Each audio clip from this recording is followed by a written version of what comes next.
Chapter 14. When we got into the restaurant, I could see that it was someone's living room that they'd set about 10 card tables and some folding chairs in. Every table but one was filled, and there were 5 or 6 people standing in the doorway waiting to sit down. We said, "Excuse us," and walked right past.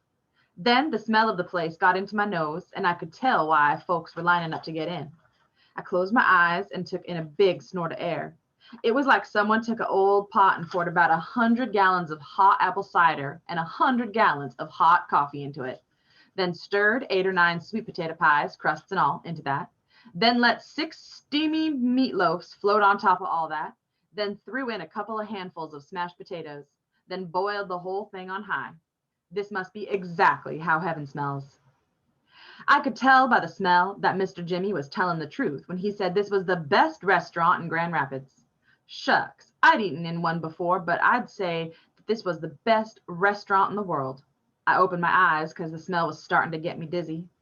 On the other side of the room, Hermione Calloway was sitting at a table with Mr. Jimmy and a woman.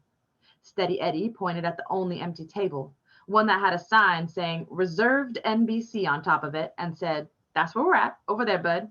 NBC stands for Nobody But Calloway. Mr. C changes the name of the band so much that no one can keep up with the new names, so they call us NBC so they don't have to change the sign." Before I could sit down with them, Mr. Jimmy saw us and said, "Here they are," and pointed at me and waved for me to come over to their tables. Shucks, I'd rather sit with the band than with Hermione Calloway. It would be hard to have a good time eating if you looked up and saw him every time you took a bite. The thug said, "Remember what I said?" Pointed at the top of his head and acted like he was smacking some kisses. I walked to the other table. Mr. Jimmy said, "But this here's Miss Thomas. She's our vocal stylist." She could tell I didn't know what that meant, so she said, "I'm the singer, honey." I said, "Pleased to meet you, ma'am." She laughed and stuck her hand out for me to shake. There were about 9 diamond rings on just her right hand. She said, "Oh, my, a gentleman. I'm pleased to make your acquaintance as well." Then she took all those ringed up fingers and rubbed them across my cheek, held my chin, and said, "Come here, child," and pulled my face up close to hers. Uh-oh. I twisted up my face to get ready for a kiss, but instead she looked real close at me and said, "What's this, baby?" She rubbed her fingers over a couple sting spots that I'd been scratching. For a second, I was going to tell her that they were vampire bites, but something told me that the truth this time. I said, "That's just some hornet stings, ma'am. I got bit up when the Amoses locked me in their shed."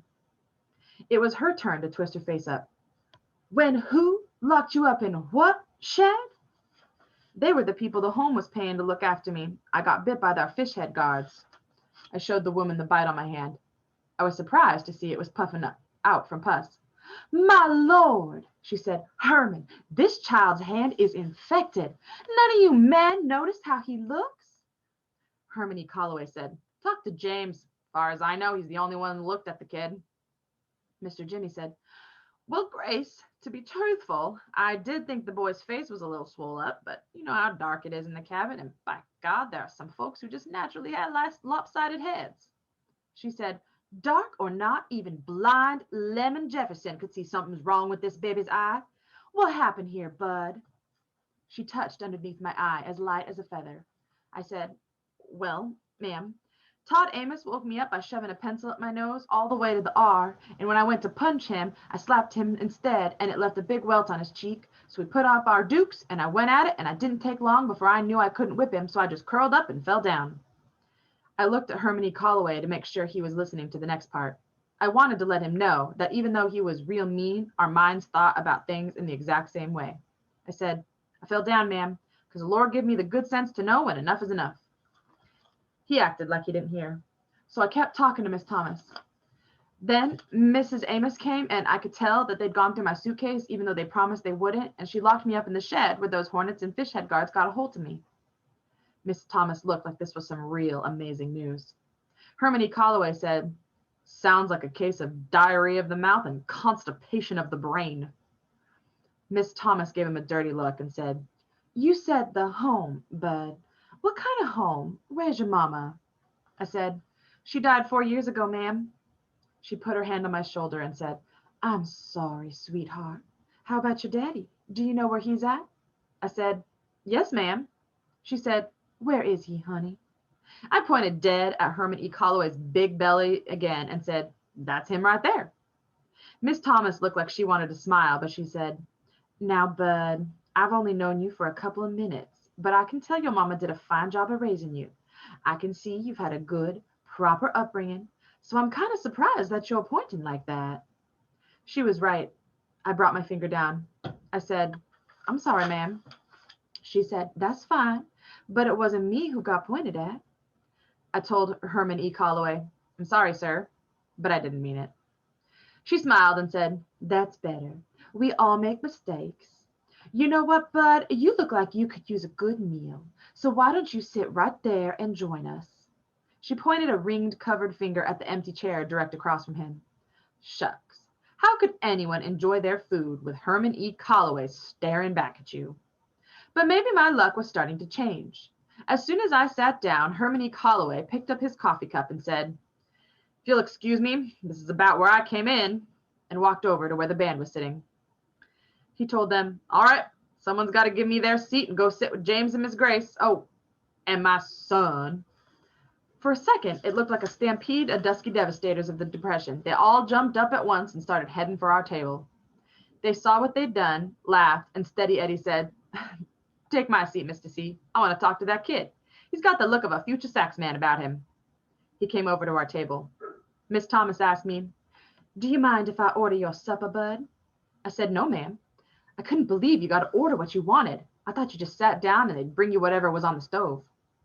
A woman came up to the table. She said, "Y'all ready, Miss Thomas?" Miss Thomas said, "We sure are, Tyler." Tyler said, "Who's a little fella? Did y'all pick up someone new for the band?" Miss Thomas laughed. "They're getting younger all the time, aren't they? This here's Bud, and he's going to be our guest for a while, so I want to impress him with something special." Tyler said, "Well, you brought him to the right place. Nice to meet you, Bud." I said, "Pleased to meet you, ma'am." She said, "Ma'am? Mercy, Miss Thomas, your guest has some real fine manners. I can't tell that he isn't one of those rude, crude folks Mr. Calloway usually scours up." Steady Eddie said, "Tyler, I'm crushed." She said, "Bud, I apologize for mistaking you for a musician." I told her, "That's okay, ma'am. No offense taken." Miss Thomas said, "Is there any more of that meatloaf left?" "Yes, ma'am, sure is." "How about some okra and mashed potatoes too, Bud?" "Thank you, ma'am." "And does a glass of apple cider sound good?" "Yes, ma'am. Thank you, ma'am." "Okay," she said. "I'll have the same." Mr. Jimmy ordered a supper that was all the way different from mine, and Steady Eddie ordered one that was all the way different from his. No wonder you hear about rich folks going to restaurants once a week. This was great. Miss Tyler went away, and Miss Thomas started back on me. "But I've got to let you know that I'm pretty sure there's no way that Mr. C is your father. So tell me, what gave you the idea he was?" "My mother did, ma'am." Miss Thomas looked over at Mr. Jimmy real quick, then said, "Sweetheart, did you know a whole lot of people all over the state know Mr. C? Did you know he's pretty famous?" "No, ma'am." "Ah, well, you know what I think? I think maybe your mother heard him on the radio, or heard somebody talking about him, or saw the band somewhere and told you that Mr. C reminded her of your father, and misunderstood what she meant. Is that possible?" "I don't think so, ma'am." She looked at me for a second, then said, "Did she come right out and say, 'Your daddy is Herman E. Calloway, Bud?'" "Well, almost, but not in words just like that." "Then tell me what the words were like, honey." Uh-oh. It was going to be hard to explain to Miss Thomas about Mighty Maples and Hints from Flyers. As long as I kept Herman E. Calloway being my father to myself, the whole thing made real good sense. But as soon as I tried to tell other folks about it, it seemed like maybe it was something some stupid kid had dreamed up. Like it was wishing and hoping instead of something true and real. I looked down at my suitcase and said, "Well," and I could tell my luck was changing. Before I could say anything else, Miss Tyler was at our table with a tray. Miss Thomas reached across the table, patted my hand, and said, "We'll talk tomorrow, Bud. I bet you're sick and tired of answering people's questions, aren't you?" I said, "Yes, ma'am, I am." But I did notice that she'd said tomorrow. That might mean they weren't going to try to send me back to Flint right away. Miss Tyler said, "Miss Thomas," and set a plate in front of her, and then said, "Mr. Jimmy, and gave him some food too, then said, "Steady," and put his plate down so that it rattled a little, then said, "And finally, the young gentleman," and put a plate crammed with food in front of me. It was the best meal I'd ever had, and when it was done, Miss Tyler brought me a dessert she called "on the house." It was a piece of warm sweet potato pie with some white fluffy stuff called whipped cream swooped all over the top of it. After I shoved the last crumbs of pie in my mouth and scraped up the last little dribbles of whipped cream, I looked around at the people at my table and I couldn't help breaking out in a big smile. I didn't see it before, but now that I looked, I could tell that Miss Thomas must be the most wonderful woman in the world.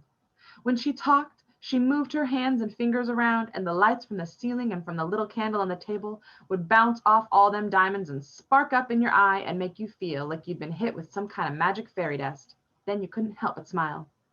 All the while she'd hum too, but hum doesn't seem like it's the right word for what she was doing. Most times I'd heard humming before it was just an excuse for not being able to sing, or something people do if they didn't know the words to a song. That doesn't fit the sound Miss Thomas was making. You couldn't help but look up and wonder if this was a real human being that was making these sounds. What her humming reminded me most of was that feeling you get when you walk barefoot on a railroad track and, for a long time before you can see it, you can feel the train coming right through the bottoms of your feet. Her humming started slow and easy at first, but then, just like you could feel the train shaking from somewhere far off, after a while, Miss Thomas's humming made you feel like something big and strong was passing right by you, and everything on you was getting rattly and shaky and about to get shook loose. It made you want to drop your fork and grab hold of something solid. From hearing just this little bit of humming, I could understand why Mr. Jimmy didn't call her a singer. Singer wasn't a big enough word to take in the kind of music that was jumping out of Miss Thomas's chest. And I didn't notice before how funny Mr. Jimmy was. The stories he was telling about traveling around the country with Herman E. Calloway had us all laughing so much that even the noisy people at all the tables near us quit eating and were busting their guts and throwing their 2 cents into the stories. The only table that was quiet was where the Dusky Devastators were sitting. It seemed like Herman E. Calloway could make it so you just wanted to sit and wash your hands with a sad look on your face. And I hadn't noticed before how nice Steady Eddie was either.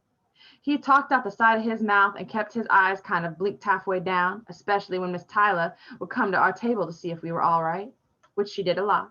And he was the first person I'd ever see who could eat and talk and laugh and drink and sneeze whilst keeping a toothpick dangling out of his mouth.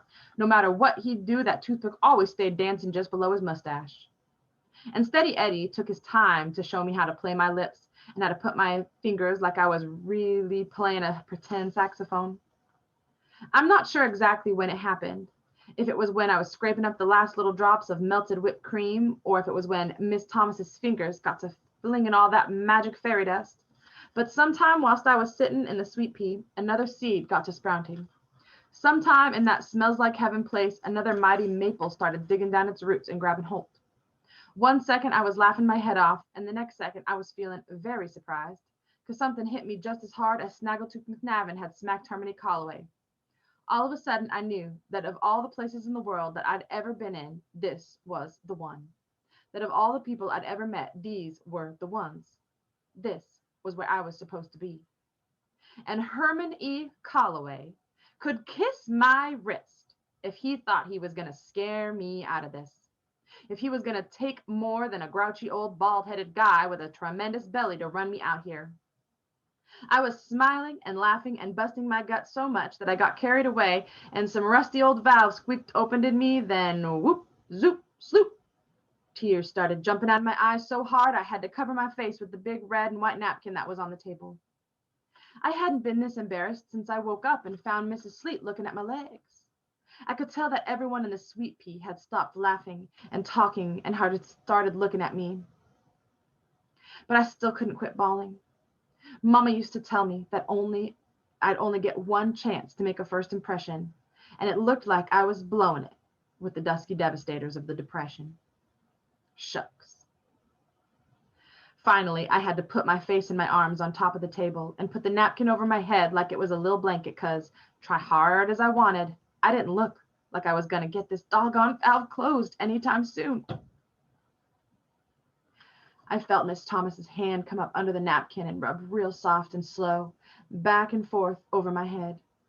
She pulled me out of my chair into her lap and wrapped her arms around me and bounced me up and down on her knee.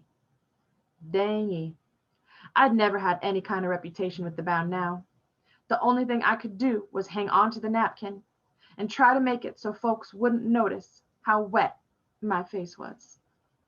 She said so quiet that I was the only one who could hear it. Okay, baby, okay. I know, sweetheart, I know. Then she started humming again, and with my ear mashed up against her chest, it felt like all my bones and muscles quit doing their jobs. It felt like something as big as a steam locomotive engine was chug, chug, chugging right past my ear. I wasn't sure if it was her lips or her hand, but something whispered in me in a language that I didn't have any trouble understanding. It said, "Go ahead and cry, bud. You're home."